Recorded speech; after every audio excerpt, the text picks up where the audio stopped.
तो मन की बात कार्यक्रम में प्रधानमंत्री नरेंद्र मोदी ने जनता का संबोधन किया और बाढ़ को लेकर चिंता जताई।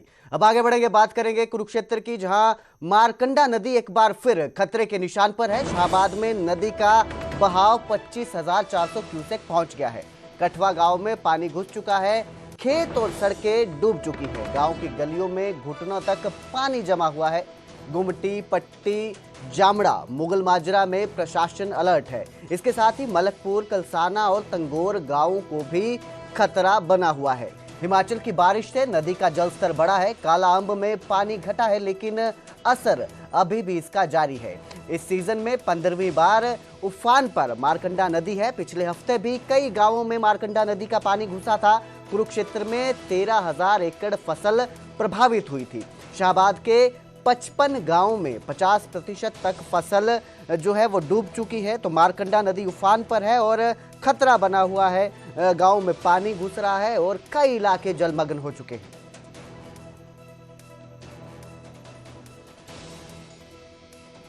यहाँ आज तक ये नहीं आकर पूछा भी इस गांव के अंदर कोई प्रशासन का अधिकारी आ रहा है, पूछताछ कर रहे हैं, नहीं कोई गर्म बीमार आ राजी या कोई टीम डॉक्टर की भेजो, किसी को पूछो आके भी इस गांव का क्या हालत था।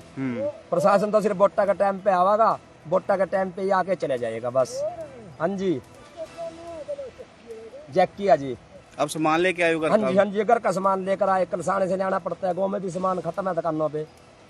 ये प्रशासन ने तो ये भी नहीं पूछा भी इस गाँव की स्थिति क्या चीज है यार। सही बात है। सूखे के टाइम में आएंगे, सब आएंगे, तुम्हारा ये करेंगे, तुम्हारा वो करेंगे। जिस टाइम प्रशासन अब जरूरत प्रशासन की है, अब प्रशासन ने तो इधर पैर भी नहीं रखे आगे। तो हरियाणा के मुख्यमंत्री से आप अपील करेंगे एक बार अपने नुमाइंदों को यहाँ पर भेजकर एक बार दिखाए। मुख्यमंत्री साहब ने तो कम से कम इतना देखना चाहिए था। तंगोर है, कठुआ है, मुगल माजरा है, कलसाना है, इन गाँव की थोड़ी बहुत खबर सुध ले आके। वो हमारे मुख्यमंत्री हैं, एक मालिक है पूरे हरियाणा के, उन्होंने तो आके कहना चाहिए था भी कम से कम इन गाँव का दौरा करो, सर्वे करो, वहाँ प्रॉब्लम क्या चीज है। हाँ, ये बुजुर्ग आदमी भी बोल रहे बोटंग लोड़ा, तब इधर सब आ जाए। जनता की तो खबर सुध किसी को भी नहीं है यहाँ पे। तो वहीं हिसार गंगवा कैमरी गांव के बीच ड्रेन टूट गई, खेत डूब गए। किसानों की कपास, मूंग और जो ज्वार की फसलें हैं वो जलमग्न हो चुकी हैं। भारी नुकसान हुआ है। घग्गर में ड्रेन की क्षमता 384 क्यूसेक है, बहाव 800 क्यूसेक है। पातन, शाहपुर, चूली खुलदौर कैमरी में ड्रेन टूट चुकी है। लगभग 500 एकड़ जो फसल है, एरिया है, उसमें पानी भर चुका है। फसल बर्बाद हो चुकी है। गंगवा की 10 ढाणियों को प्रशासन ने खाली करवा दिया है। वहीं 300 मनरेगा मजदूर और ग्रामीण मौके पर लगाए गए हैं ताकि काम पूरा किया जा सके और कटाव रोकने की कोशिश की जा रही है। जेसीबी और पॉकलेन मशीनों के जरिए कटाव को रोकने की कोशिशें की जा रही है। मिट्टी और बोरे लगाने पर भी जो बहाव है वो थम नहीं रहा है। हालात बेकाबू हो रहे हैं और लोगों में चिंता बनी हुई है। ड्रेन टूटने की वजह से करीब 500 एकड़ का जो एरिया है वो जलमग्न हो चुका है। मनोज भाई भी लगा हुआ सुबह से यहाँ पे है, लेकिन बाकी प्रशासन का कोई नहीं आ रहा यहाँ पे। ड्रेन टूटने से लगभग 500 एकड़ की फसल खराब हो गई है और काफ़ी ढाणियों में पानी घुस चुका है 3-3 फुट तक, जिसके कारण सभी जो ग्रामवासी है, किसान है, उनको अपनी ढाणियाँ खाली करनी पड़ी है और जो अपने उनके पशु थे उनको गांव में शिफ्ट करवाया है। भारी नुकसान हुआ है ड्रेन टूटने के कारण।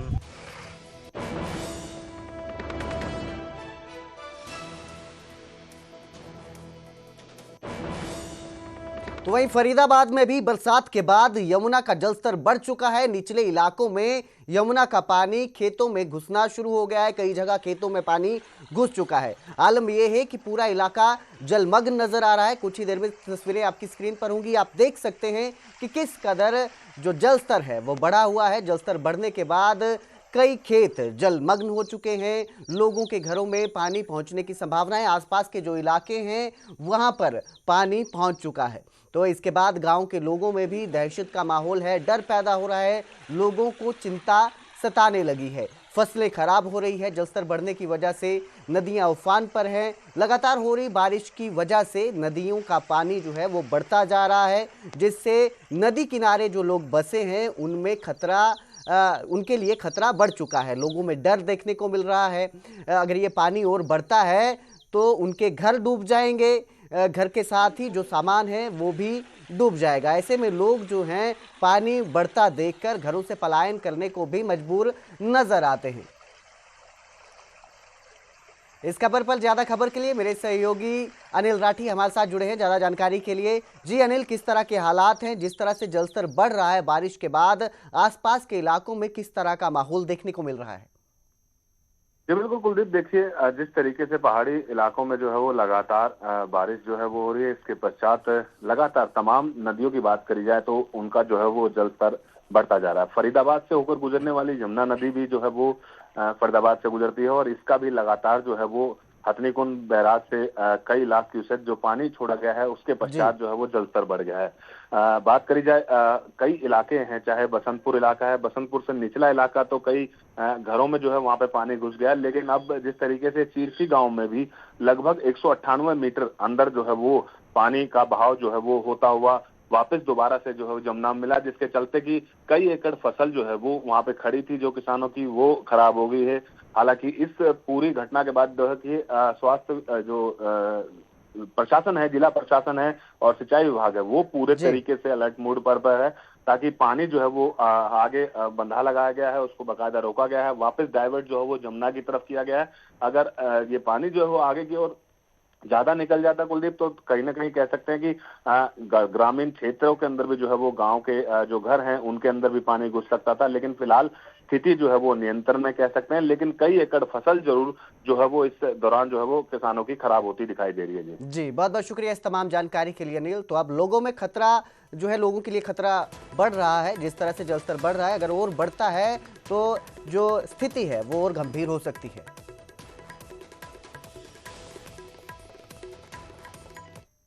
तो उधर सोनीपत में बारिश के बाद सड़कें तालाब बन गई। 3 से 4 फीट पानी सड़कों में देखने को मिला, शहर डूब गया।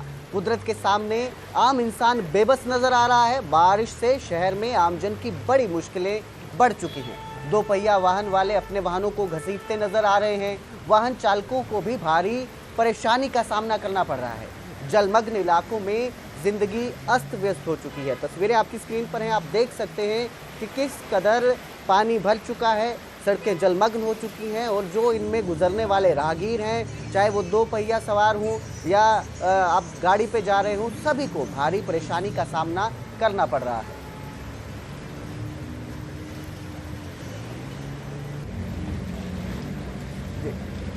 तो इस दौरान कई 2 पहिया वाहन जो हैं वो इस जलभराव की वजह से बीच में बंद पड़ गए, उनको घसीट कर इस पानी से बाहर निकालना पड़ा। और वहीं गाड़ियों जो है वो बोनेट तक डूबी नजर आई। आम जन भी इसी पानी में चलने को परेशान है। तो इस तरह जब जल भराव की स्थिति बनती है तो जिंदगी अस्त व्यस्त सी नजर आने लगती है। आपको कहीं भी गुजरना हो तो इसी पानी से होकर गुजरने के लिए मजबूर होना पड़ता है।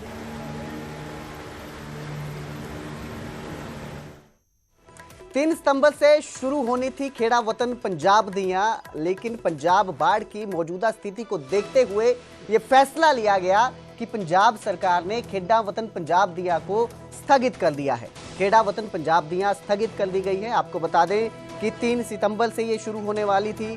खेड़ा वतन पंजाब दियां शुरू होने वाला था, 3 सितंबर से ये आयोजन था, इसका शुरू कर दिया जाना था। लेकिन जिस तरह के मौजूदा हालात पंजाब में बने हुए हैं, उन हालातों को देखते हुए अब इसे स्थगित कर दिया गया है। आपको बता दें पंजाब में कई जगहों पर बाढ़ जैसी स्थिति बनी हुई है, पानी भर चुका है, कई इलाकों में पानी भर चुका है, जिसके बाद जो प्रशासन है वो राहत और बचाव कार्य में लगातार जुटा हुआ है। उसी के चलते ये फैसला लिया गया है कि अब खेड़ा वतन पंजाब दियां जो 3 सितंबर से शुरू होनी थी उसे स्थगित कर दिया गया है। अभी फिलहाल ये दोबारा कब शुरू होगी इसकी जानकारी सामने नहीं आई है, लेकिन फिलहाल जब तक पंजाब में इस तरह की स्थिति बनी हुई है, पंजाब में जलमग्न जो पंजाब जो है वो जलमग्न हो चुका है, कई इलाके जलमग्न हो चुके हैं, उनको देखते हुए ये फैसला लिया गया है। इस खबर पर ज़्यादा जानकारी के लिए मेरे सहयोगी विनेश कटारिया हमारे साथ जुड़े हैं। जी विनेश, क्या इसको लेकर अपडेट है और कब ये शुरू हो सकती है दोबारा? ਕੁਲਦੀਪ, ਖੇਡਾ ਵਤਨ ਪੰਜਾਬ ਦੀਆਂ ਪੰਜਾਬ ਸਰਕਾਰ ਦਾ ਇੱਕ ਸਪੋਰਟਸ ਨੂੰ ਲੈ ਕੇ ਵੱਡਾ ਉਪਰਾਲਾ ਸੀ ਜਿਹੜਾ ਕਿ ਹਰ ਸਾਲ ਕਰਾਇਆ ਜਾਂਦਾ ਸੀਗਾ। ਲਗਭਗ ਸੈਪਟੰਬਰ ਮਹੀਨੇ ਦੇ ਆਸ-ਪਾਸ ਸ਼ੁਰੂ ਹੁੰਦਾ ਸੀਗਾ ਤੇ ਉਸ ਤੋਂ ਬਾਅਦ ਇਹ ਲਗਾਤਾਰ ਔਨਵਰਡ ਚੱਲਦਾ ਸੀਗਾ ਤੇ ਇਹ ਜਿਹੜੀ ਇਸ ਵਾਰ ਜਿਹੜੇ ਪੰਜਾਬ ਵਿੱਚ ਫਲੱਡ ਦੀ ਸਿਚੁਏਸ਼ਨ ਆਪਾਂ ਦੇਖ ਰਹੇ ਹਾਂ ਕਿ ਪੰਜਾਬ ਦੇ ਜਿਹੜੇ ਸਪੈਸ਼ਲੀ ਬਾਰਡਰ ਡਿਸਟ੍ਰਿਕਟ ਹੈ जी ਉਹ ਸਾਰੇ ਜਿਹੜੇ ਫਲੱਡ ਨਾਲ ਪੀੜਿਤ ਹੈ ਤੇ ਹਜੇ ਵੀ ਬਾਰਿਸ਼ ਰੁਕ ਨਹੀਂ ਰਹੀ ਹੈ। ਅੱਜ ਵੀ ਪੰਜਾਬ ਦੇ ਕਈ ਜ਼ਿਲ੍ਹਿਆਂ ਵਿੱਚ ਬਾਰਿਸ਼ ਹੋ ਰਹੀ ਹੈ ਤੇ ਲਗਾਤਾਰ ਜਿਹੜੇ ਪਿੰਡ ਹੈ ਹੜ੍ਹਾਂ ਦੀ ਮਾਰ ਹੇਠਾਏ ਹੋਏ ਆ। ਉਸ ਦੇ ਮੱਦੇਨਜ਼ਰ ਪੰਜਾਬ ਸਰਕਾਰ ਨੇ ਇਹ ਫੈਸਲਾ ਲਿਆ ਕਿ ਇਹਨਾਂ ਖੇਡਾਂ ਨੂੰ ਮੁਲਤਵੀ ਕੀਤਾ ਜਾਂਦਾ ਹੈ। जी ਤੇ ਇਸ ਸਾਲ ਇਹ ਫਿਲਹਾਲ ਦੇ ਲਈ ਇਹ ਖੇਡਾਂ ਵਤਨ ਪੰਜਾਬ ਦੀਆਂ ਹਜੇ ਤੱਕ ਨਹੀਂ ਹੋਣਗੀਆਂ। ਹਾਲਾਂਕਿ ਇਹ ਕਦੋਂ ਹੋਣਗੀਆਂ ਕਿਵੇਂ ਹੋਣਗੀਆਂ ਉਹਨਾਂ ਦੀ ਨਵੀਂ ਤਰੀਕ ਅਨਾਉਂਸ ਨਹੀਂ ਕੀਤੀ ਗਈ ਹੈ ਪਰ ਫਿਲਹਾਲ ਪੰਜਾਬ ਸਰਕਾਰ ਨੇ ਵੱਡਾ ਫੈਸਲਾ ਲਿਆ ਕਿ ਇਸ ਸਾਲ ਇਹ ਚੌਥਾ ਸੀਜ਼ਨ ਹੋਣਾ ਸੀਗਾ ਕਿਉਂਕਿ ਪਿਛਲੇ ਲਗਾਤਾਰ 3 ਸਾਲਾਂ ਤੋਂ ਇਹ ਚੱਲ ਰਹੀਆਂ ਖੇਡਾਂ ਵਤਨ ਪੰਜਾਬ ਦੀਆਂ। ਇਹ ਪੰਜਾਬ ਸਰਕਾਰ ਦਾ ਆਪਾਂ ਕਹਿ ਸਕਦੇ ਹਾਂ ਕਿ ਐਨੂਅਲ ਇਵੈਂਟ ਹੁੰਦਾ ਹੈ ਜਿਸ ਵਿੱਚ ਪੂਰੇ ਪੰਜਾਬ ਦੇ ਵੱਖ-ਵੱਖ ਜ਼ਿਲ੍ਹਿਆਂ 'ਚ ਖੇਡਾਂ ਕਰਾਈਆਂ ਜਾਂਦੀਆਂ ਪਰ ਇਸ ਵਾਰ ਹੜ੍ਹਾਂ ਦੇ ਮੱਦੇਨਜ਼ਰ ਤੇਜ਼ ਬਾਰਿਸ਼ ਜਾਂ ਲਗਾਤਾਰ ਹੋ ਰਹੀ ਬਾਰਿਸ਼ ਦੇ ਮੱਦੇਨਜ਼ਰ ਪੰਜਾਬ ਸਰਕਾਰ ਨੇ ਇਸ ਨੂੰ ਫਿਲਹਾਲ ਸਥਗਿਤ ਕਰਨ ਦਾ ਫੈਸਲਾ ਲਿਆ ਹੈ ਤੇ ਇਹ ਉਸ ਤੋਂ ਬਾਅਦ ਹੁਣ ਕਦੋਂ ਰਿਜ਼ਿਊਮ ਹੋਣਗੀਆਂ किस सिचुएशन च होंगियां किहड़ियां तरीकां च होंगियां हजे इस संबंधी कोई भी अपडेट नहीं आया है। जी बहुत बहुत शुक्रिया इस तमाम जानकारी के लिए विनेश। तो फिलहाल के लिए ये स्थगित कर दी गई है, 3 सितंबर से शुरू होनी थी। आगे कब ये शुरू होगी इसको लेकर जल्दी सरकार जानकारी पेश करेगी, उसके बाद ही पता चलेगा कि कब खेडा वतन पंजाब दियाँ शुरू होगा। फिलहाल जिस तरह की स्थिति पंजाब में बनी हुई है उसको देखते हुए लगातार प्रदेश में बचाव और राहत कार्य जारी है।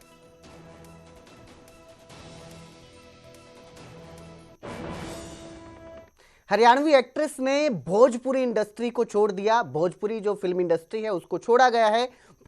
उधर भिवानी की मनीषा मर्डर मिस्ट्री में नया खुलासा हुआ है। सबसे पहले शव देखने वाले ईश्वर और सत्यपाल अब सामने आए हैं। उन्होंने बताया कि सुबह खेत में टहलते वक्त ईश्वर को शव मिला। ईश्वर बोले कि पहले कुत्तों ने पीछा किया, शव देखकर पहले सोचा कि बकरी या बकरी का बच्चा होगा। सत्यपाल ने कहा कि ईश्वर ने शिकायत की थी। दोनों खेत पहुंचे तो शव पड़ा हुआ मिला। कुत्ते शव को खा नहीं रहे थे, उसके पास बैठे थे। जबकि सत्यपाल ने कहा कि हमने खेत मालिक और सरपंच को इसकी सूचना दी लेकिन डर की वजह से शव को पास जाकर नहीं देखा। तो यह बड़ा खुलासा हुआ है। शव को देखने वाले ईश्वर और सत्यपाल अब सामने आए हैं और बताया कि उन्होंने सुबह टहलते वक्त खेत में शव को देखा। शव के पास कुत्ते बैठे थे लेकिन कुत्तों ने शव को नोचा नहीं, वहां पास बैठे थे।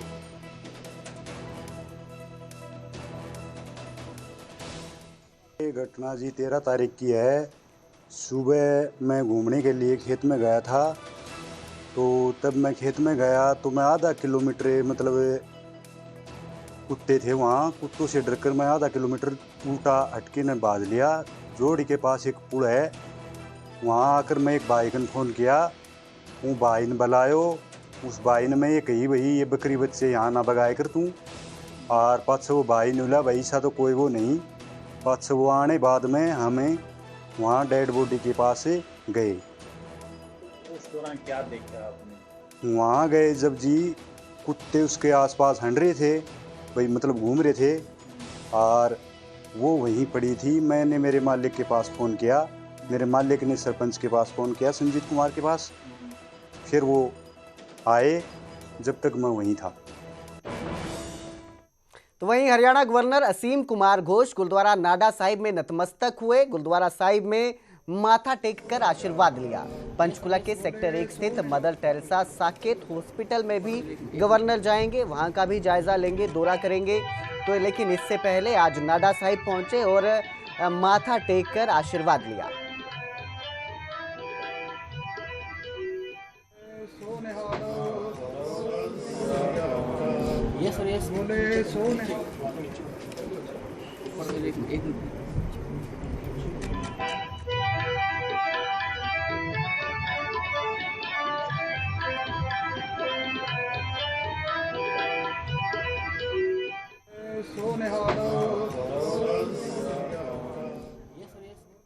यहाँ रुक रहे हैं एक छोटे से ब्रेक के लिए। ब्रेक के बाद फिर हाजिर होंगे।